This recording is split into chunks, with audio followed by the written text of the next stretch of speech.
In the 2nd century, there was a church leader named Polycarp. Polycarp may very well have been a disciple of the Apostle John. And at the age of 86, he was arrested by the Romans and taken into an arena where he was asked to deny his faith or die as a martyr. Polycarp refused to deny his faith. And so the Christians, including Polycarp, was referred to as atheists. And the reason being is because it was okay for Christians to believe in Jesus as a God. Where the Christians got in trouble is they said that Jesus is the only God and that all your other gods, all these Roman gods, are false gods. That's what got them killed. That's what got Polycarp killed.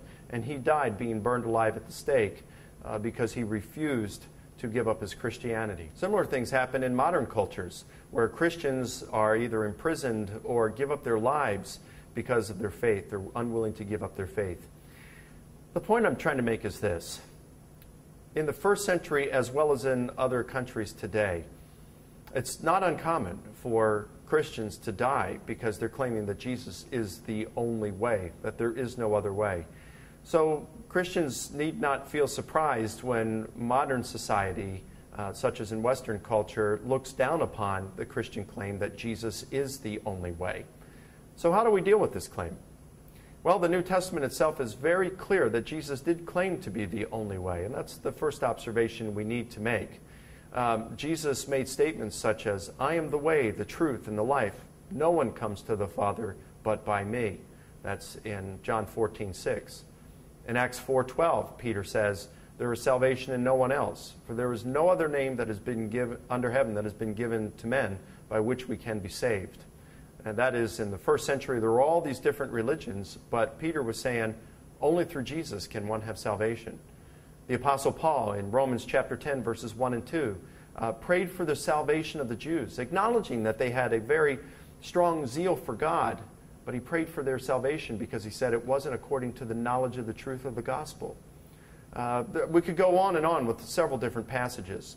And what's interesting is it's very unanimous that the earliest Christians, including Jesus himself, were saying that he was the only way, that there was no other way. And there are no reports or statements of Jesus to the contrary. So how do we deal with this? Well, I'd like to suggest that we can come to grips, or begin to come to grips, with the exclusivity claims of Jesus by answering 3 rudimentary questions. The first question is, what is truth? What is truth? You know, when Jesus was on trial before Pilate, Pilate asked him, what is truth? When Jesus said he came to testify to the truth. Well, truth, if we look it up in a dictionary, truth is whatever corresponds to reality. The closer that something corresponds to reality, the closer that thing can be said, that statement can be said to be truth. So, if we say Jesus is the only way, if Jesus is the only way, that's a true statement. If he's not the only way, then it would be a false statement. And so the question we have to ask is, when Jesus claimed to be the only way, is what he said true? And if Jesus rose from the dead, we have every reason to believe that he is the only way as he claimed. And as much as we may want things to go to the contrary, it doesn't matter. We can't change truth.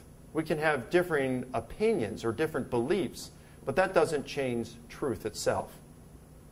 The second question we can ask is it ethical to say that Jesus is the only way?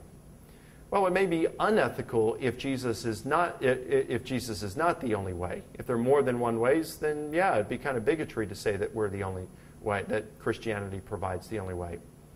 But if Jesus is the only way, and we water down that doctrine when he said he's the only way, it would be unethical for us to say otherwise.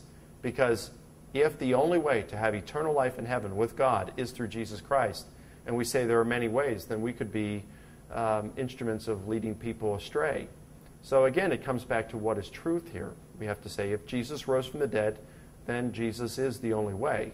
So it boils down to the resurrection in that sense. And here's what I would ask. If Jesus, why do we have to be pluralistic when it comes to religious beliefs when we don't apply that in other ways? A few years ago, or I'd say 12, 13, 14, 15 months ago, my mom was diagnosed as having breast cancer. And the doctor called her, gave her the sobering news, and said, listen, if you want to have any chance of survival, this is stage 4 breast cancer. So if you want any chances of surviving, you're going to have chemotherapy, you're going to have your breast removed, you're going to have radiation, and some further treatments after that. And just maybe you'll be able to survive. What would have been unethical is for that physician to say, listen, this is pretty serious, and this is what I'd recommend, what I just said here with the chemo, the breast removal, the radiation, and all that.